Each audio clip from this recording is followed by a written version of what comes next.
Hey y'all, let me fix this thing. I gotta get better video. I use the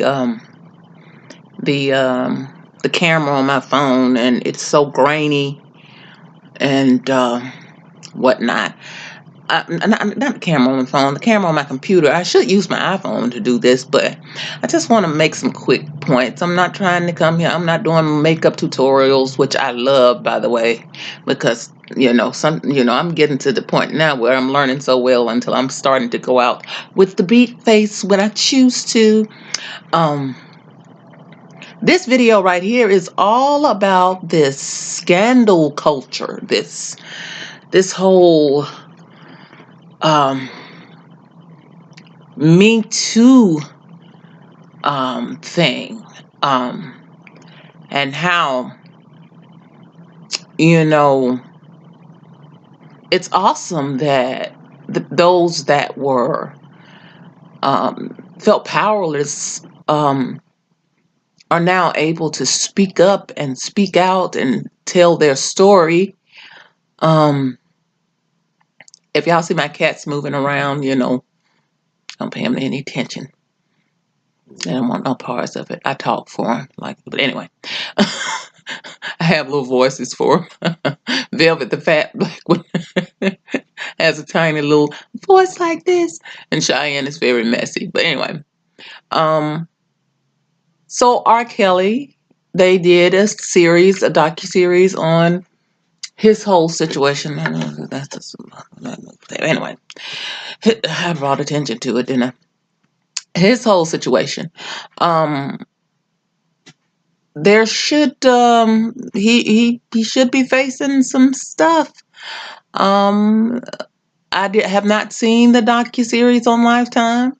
This has been going on for some time now. Okay, R. Kelly has been doing things to young girls, doing things with young girls that he has no business doing. Now, I'm speaking from the perspective of a woman who became pregnant at 16, became sexually active at 13, and thought, hey, I know what I'm doing. I'm grown. In my mind, I could handle the situations that I was in. Not situations. I only had one situation at the time. I started having. I only had one partner. And I thought I was handling myself, and frankly, I did handle myself pretty well. But there was damage being done that I have recently had to process and deal with, because I did not have a clue as to the seriousness and the depths that I was in. I was in way over my head, and by the grace of God, I made it through. So some of these young girls that R. Kelly is messing with, first of all, why does he have access to them? Why does he have access to now 17-year-old? Frankly, even at 13, my mother really didn't know what I was doing. 17-year-olds, they're legal, and they're gonna do what they want to do. And if a man has convinced them that it has their mind that they are handling stuff, and that this is a relationship, and that this is something that is right and okay, and that this person is who they want, you can call the police, but the police will tell you they are of age. They are operating out of their own free will. Only thing I can tell you is, there's nothing we can do. She's there at her own, at her will. She's there voluntarily. But it pisses me off to think about 17-year-olds, 18-year-olds, whoever, that he's mind fucking along with physical fucking. It pisses me off, because he's messing with these girls' hearts minds. He is causing damage that they will not even be able to recognize without a therapist's help, and deep therapy for some time. If they go it alone, trust me, it will hit them. It hit me last year, exactly where what I had myself in, and what I actually lost in that whole process, and what actually was damaged in that whole process, and how my thinking was, and how totally off it was. But you couldn't tell me that at the time. You couldn't tell me that. I would have been so angry with you if you had told me that at the time. Just how dare you? I love this man. This man loves me. We are in love at 13. And then here, this R. Kelly is a sick person. He is a manipulative, and he knows how to manipulate women. It's like the pimp mentality. It's that pimp mentality. And everybody loves to talk about the Mac and all that sort of stuff, and how that, and then there's Iceberg Slim, and how the idea of how they can twist a woman's mind and emotions, and to the point where, and I'm talking about these pimps. So, well, not necessarily women, but just twisting their minds to the point where they don't know whether they are coming or going. So R. Kelly needs to have his day of reckoning. But I also wanted to talk about this culture of outrage. I want to kind of wrap it up here at the end, because I don't want to conflate R. Kelly's situation with Kevin Hart's situation.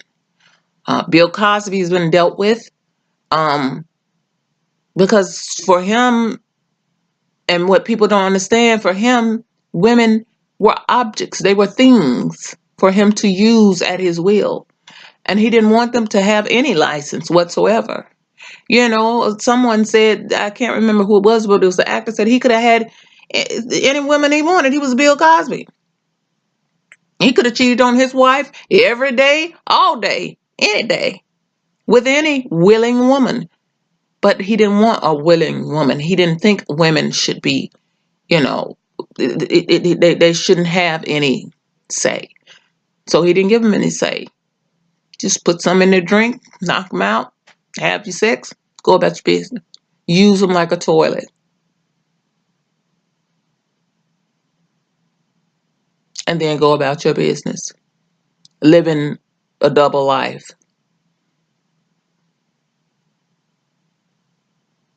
And people are asking the question, should we still be listening to their music? Should we still be listening to their, watching the products, the creative products that they put out there? Let me tell you something. If you know the depths of what these two men did to women, if you really understand it deeply, when you hear an R. Kelly song, it's just not going to sit right in your spirit. When you see the Cosby Show, it's not going to sit right in your spirit. It's going to break your heart, especially Bill Cosby. It's going to break your heart. Or even especially R. Kelly. The R. Kelly songs were the soundtracks to people's lives. Some people remember being at the high school dances, sweating up, slow grinding before they flipped them gym lights on. I might be giving my age away. Some children might not know that. It used to be, we used to have the parties after the game in the gym, and I remember Dougie Fresh and Slick Rick and and the network, and just, oh, don't let a slow song get on, you try to get as close as you could without, with the chaperones around and teachers around. All right, yeah, break that up, or you start get good to you. That sort of thing. It's the soundtrack to your life. It's like smells that you remember when you were young that bring back memories flooding back into your mind. And here, oh God, this man is doing these things. And I remember way back when they were saying he was married to Aaliyah and whatnot and blah blah blah. I was still in that mindset, not even aware of how dysfunctional my thinking was regarding um, being sexually active so early and being actually involved. Like I was almost married before I was married at 16. Uh, how damaging that was. So I mean, people are saying, should people buy their music? Should people, if you are listening to their that music or watching the product, and something in you doesn't just die a little or just break a little, like really, really, oh, you know, because it's so intertwined in your experience, and that's why there are so many people arguing the point. Well, I can still listen to the music, I can still watch the shows. That does not mean I support what they did. That just means they created. I mean, were at the top of their field in their creative endeavors.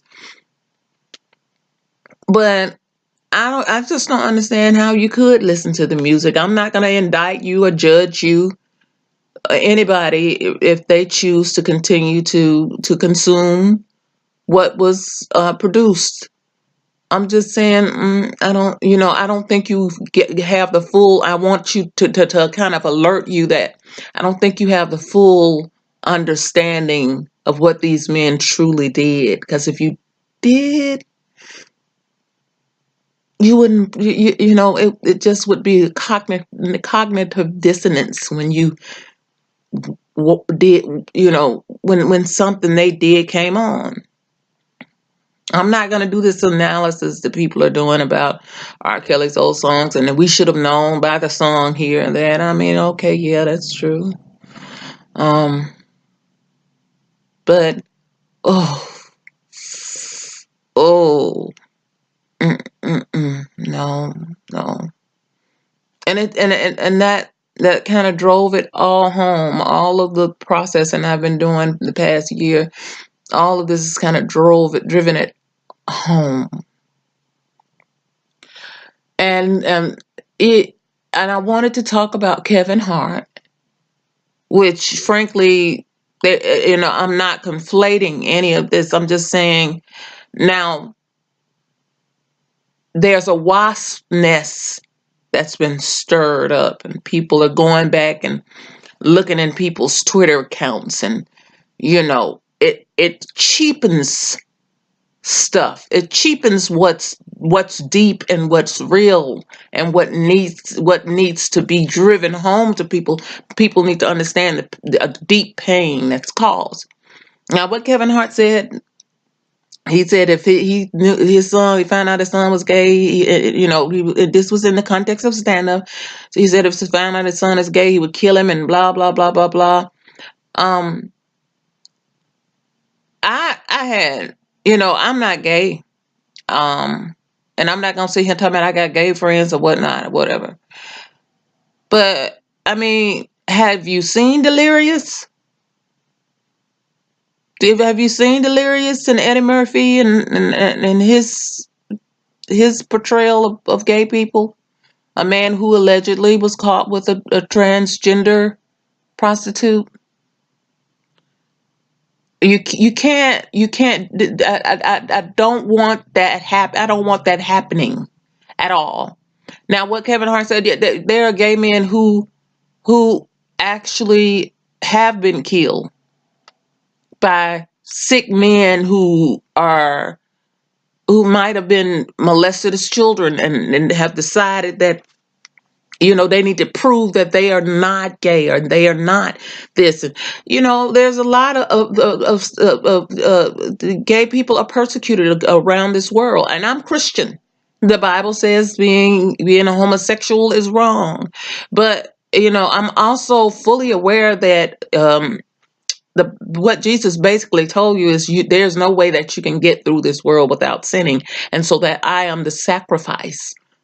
I am the last sacrifice. It is finished. I have done what is necessary for you to be a whole spirit, a whole child of God. So I'm not gonna get into this whole discussion about gay wrong. I know grown folk gonna do what grown folk do. Child, if I was to tell you what the Bible does say that being homosexual is wrong.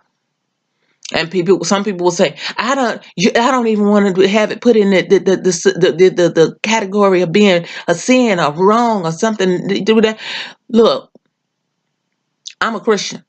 I'm not gonna lie. I'm not gonna change the map just because just because I'm going the wrong way. If I'm going the wrong way, I'm gonna I'm not gonna sit there and say, the map is wrong. No, I'm wrong. I'm a Christian, so I'm not gonna sit here and lie. Any Christian that sits there and lies and tell you that they don't believe that homosexuality is a sin, then that Christian is not a genuine Christian. They have changed the map to suit where they need to stand. I don't need to change the map. We're all wrong in this world. We all wrong up here in this bitch, in one shape, form, of another. And I'm not gonna sit here and climb up on no soapbox, telling grown people having probably good sex that I would like to have at some point. I mean, it's been dry, So I'm not gonna be that person, but. If you think you're gonna just gonna take, how do you think that's gonna work out? You're gonna tell me your God is not real. You are stupid for believing in your God, but then I'm supposed to show compassion, love, and care and thoughtfulness for you. No, it don't work like that. I'm just telling you what I'm able to do. What I'm able to do is to say that we all up here in this bitch doing wrong left and right on a daily basis before we can get out of the bed, because Jesus said if you think it, you done did it. So I understand that being gay in this world is a difficult place to be, especially for men. But for women who are lesbians and are being told all you need is to get it, lesbians being raped because hey, you just need a dick. No, that's persecution. That is oppression.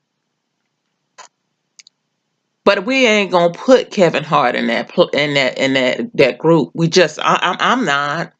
I'm not going to participate in that foolishness. I support him totally for saying, no, I'm not going to apologize. No, I'm not going to apologize. Some people said he did apologize. Some people said he did. He did just here recently apologize. Some people telling them, they're talking about, well, we're going to, what's the word? Pardon? I can't. It's a word that you would attribute to God. Just swarm, it gets to a point then now where you're trivializing things and people don't listen to you when it's time to listen. Okay? Now, good and well Kevin Hart will kill his son over being gay. It was a joke about his son. He was at a party. His son had on corduroys. He heard rubbing and turned around, and then the there was a boy but standing behind him. His son rubbing, and he heard it on the corduroy, which was funny as hell. And he was like, "Stop! Hey, stop! That's gay!" And and he put him together. He's like, it was just a reaction that he had. We already know about toxic masculinity, even in the United States of totally, come on. We already know.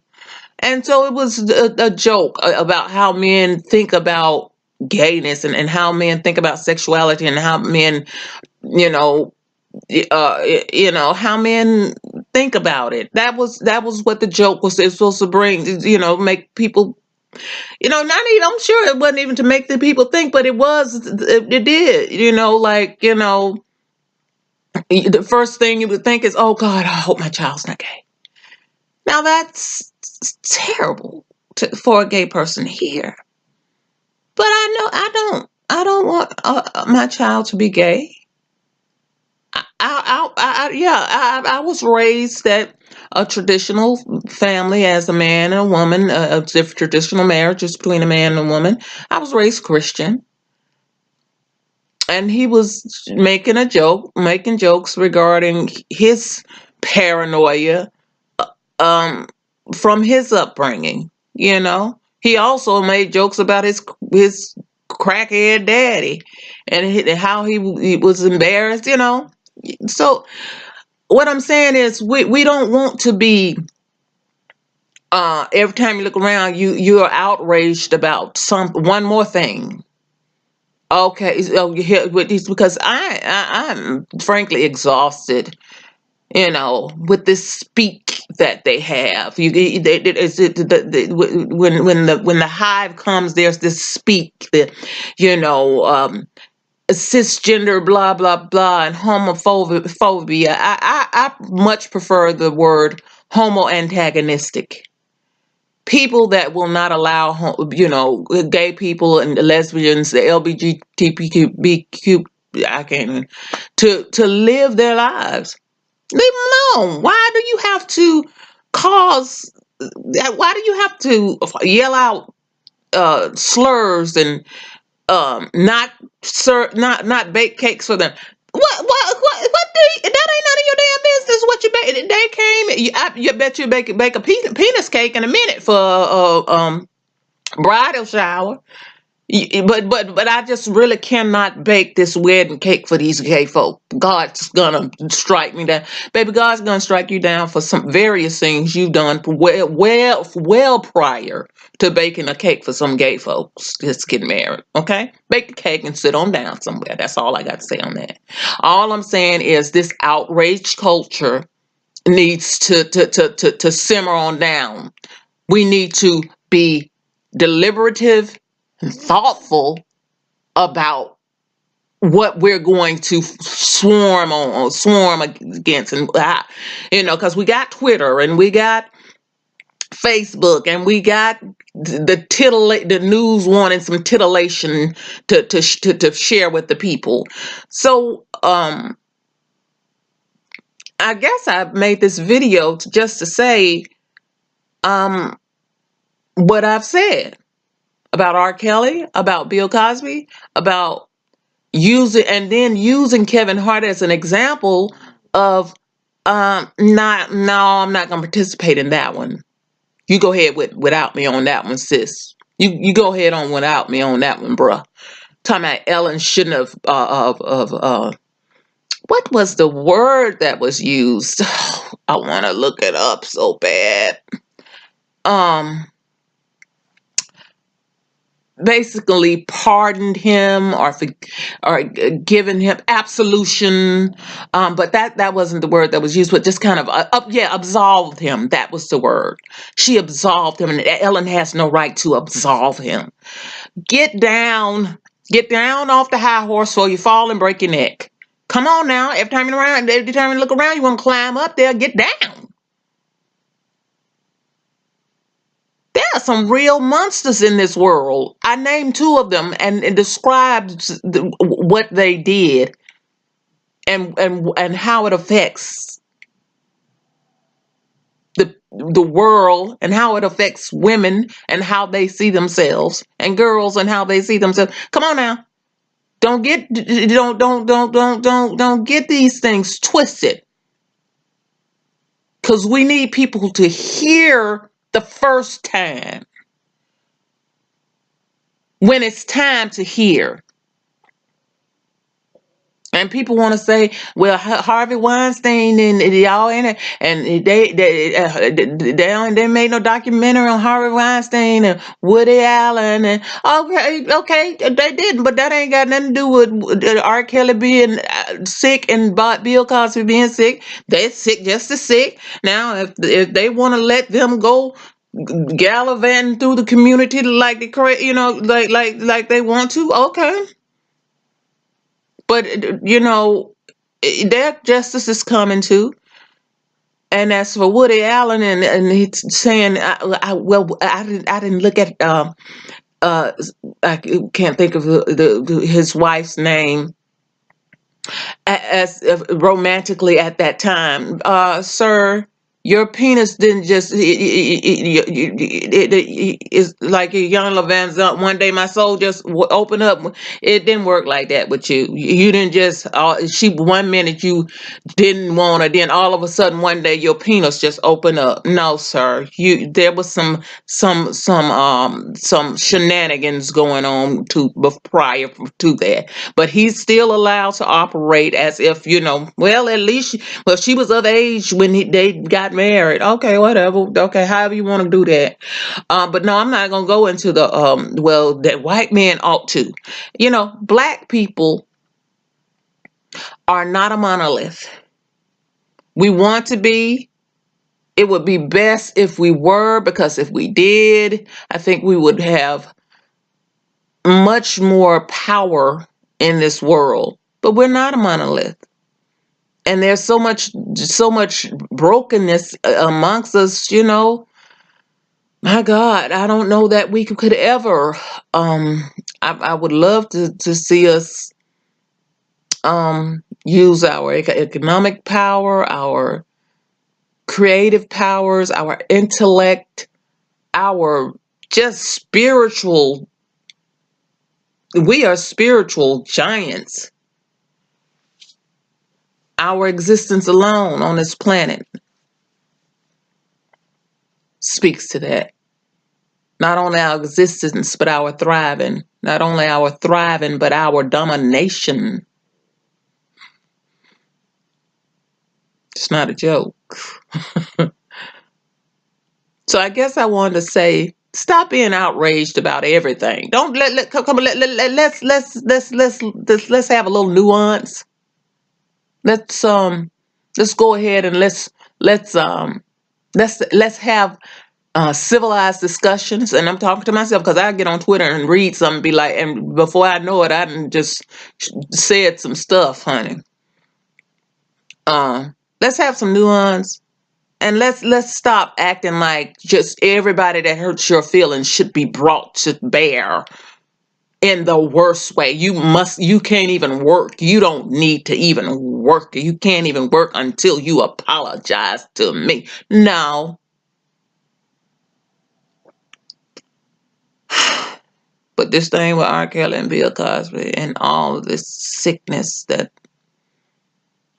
the real stuff that we need to hear that the first time. That real stuff that we need to hear the first time. Oh my God, it's just making me sick to my stomach. So I guess what I'm saying is, be quiet and listen. So when there's something that desperately needs to be heard, when it sounds, we hear it the first time.